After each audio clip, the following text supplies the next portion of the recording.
What's up, guys? It's been a long time, man. It's been a really long time since I've, last been on here, posting and shit like that. But, I've just been going through, you know, a lot of growth and a lot of, like a lot of self reflection.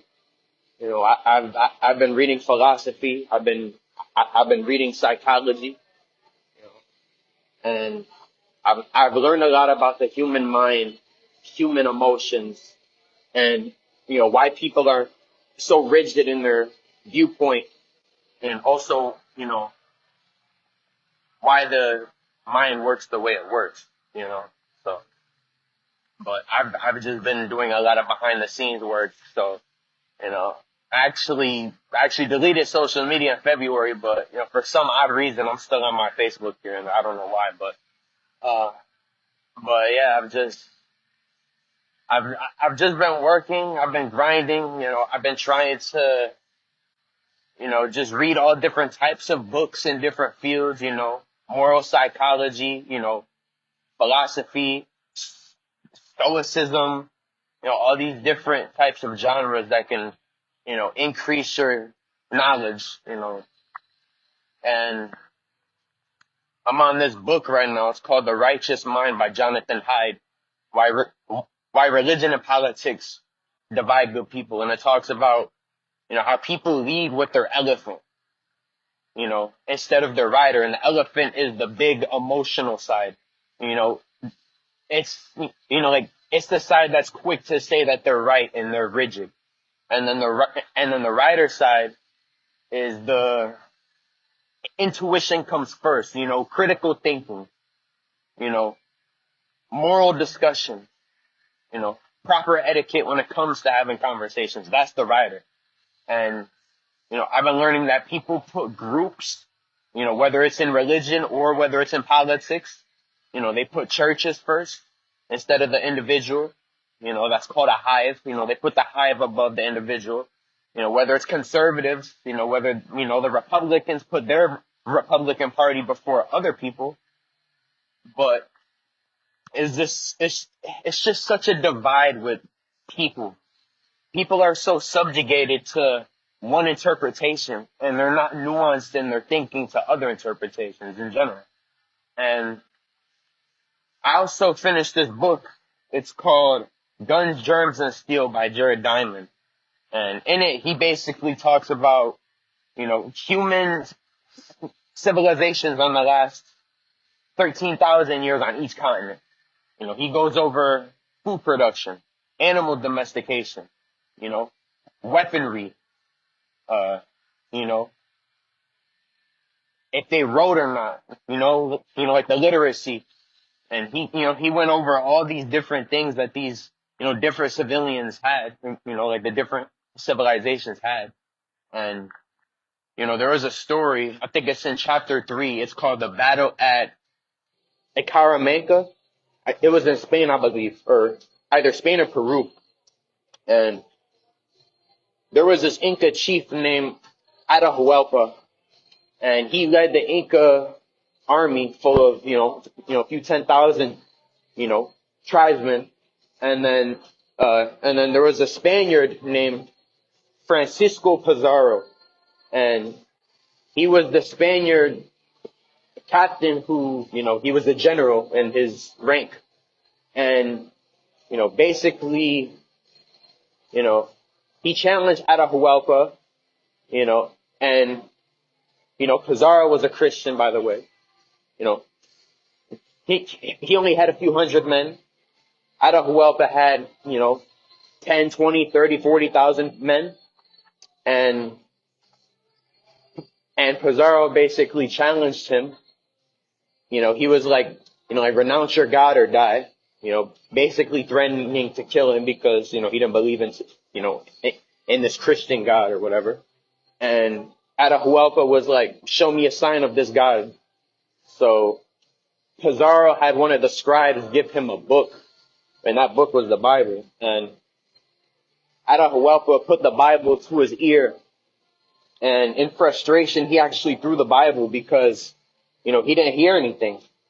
And, that gave Pizarro and his men position to try to take Atahualpa captive. And, they slaughtered tens of thousands of Inca warriors who had no weapons whatsoever.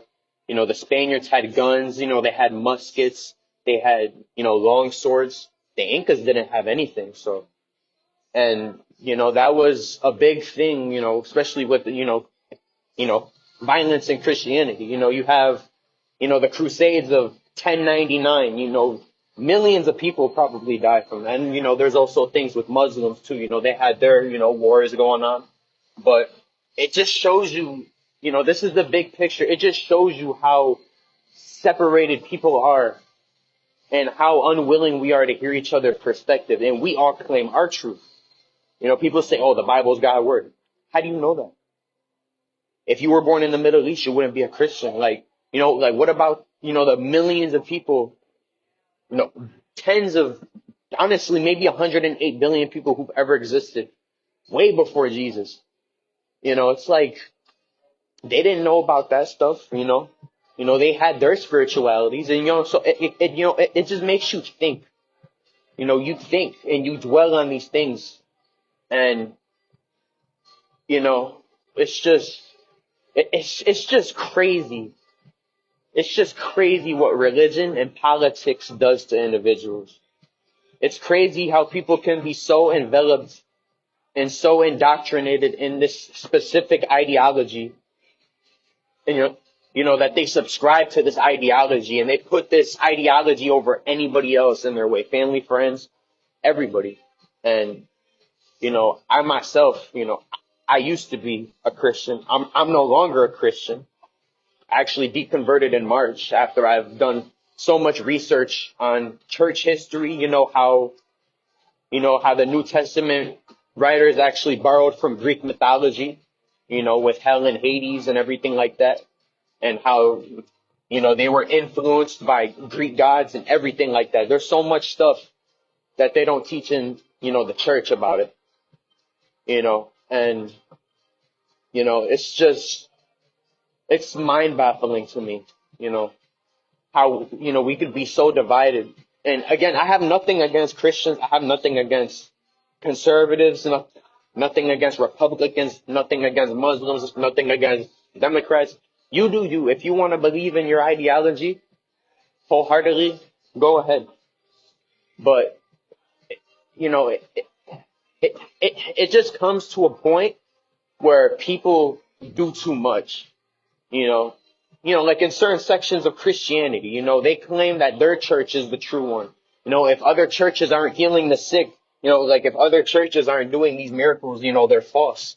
And that creates such a rigid, high control environment, where the individual isn't free to have critical thinking and actual common sense to see if, what they're saying or preaching is the truth,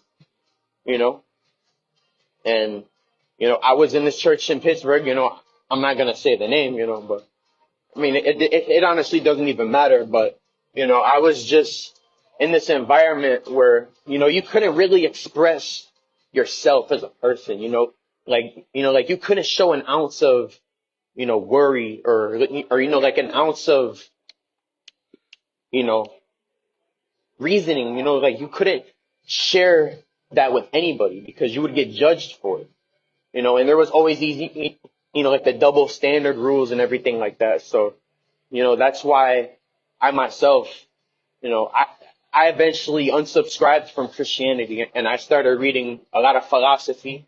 I have some works of Plato. I have Seneca. I have Marcus Aurelius. You know, I still do read the Bible for wisdom, but I do think that some parts of the Bible were tweaked because how can a book be translated so many times, but yet, there's not another copy? You know, like, like, wouldn't God write something new? Like, why is this stuff in the Old Testament, about all these things about murder and genocide and all these things that go on, bro? It's like, and it's crazy because, Jesus was the only one that talked about hell, but, you know, Notice how hell in the Old Testament was the word Sheol, which meant the grave. That's where all the dead went. And hell, it's used in the English Bible, is translated from four Greek words. I believe Hades, Gehenna, Tartarus, and then there's one more. But, you know, if hell is the second most important place you go after you die, then why is it only in like 2% of the Bible? Because mind you, the Apostle Paul never even talked about hell.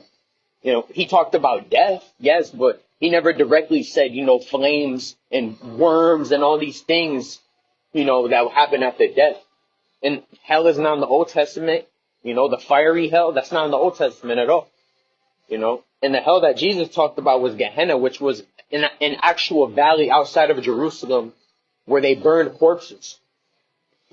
That's hell. But, guess what? The New Testament writers got inspiration from Greek mythology, including Zeus and the god of the underworld, Hades, and in Greek mythology, all the bad souls would go to this fiery pit for eternity. And mind you, Greek mythology was rampant in the Roman Empire, especially around Israel at that time, because, the Jewish people started, subscribing to certain ideologies of Greek mythology. And, that's why they put that in the Bible. And they also put a lot of other stuff in the Bible, But, like, dude, I could keep going on. Like, I've gained so much wisdom and just understanding of everything around me, how people work, narcissistic traits in people, understanding if people could be psychotic. I have five psychology books, that dive into that. I have a book called Behave. I think it's by Robert Selyapinensky or something like that. I think he has like a Russian last name, but it's like an 800 page book that goes off of humans at their best and humans at their worst when it comes to psychology and neuroscience. The study of the brain and the study of emotions too, because honestly, both of those things correlate one to the other. So, but I've just been. I don't want to keep it long, but I've just been learning. Like you see my book stack, right? So, but yeah, I just wanted to talk about things I've witnessed and things that's happened, and I keep grinding, keep working, and I might delete this live, I don't know, but I just wanted to share some truth. So, all right, man, peace out.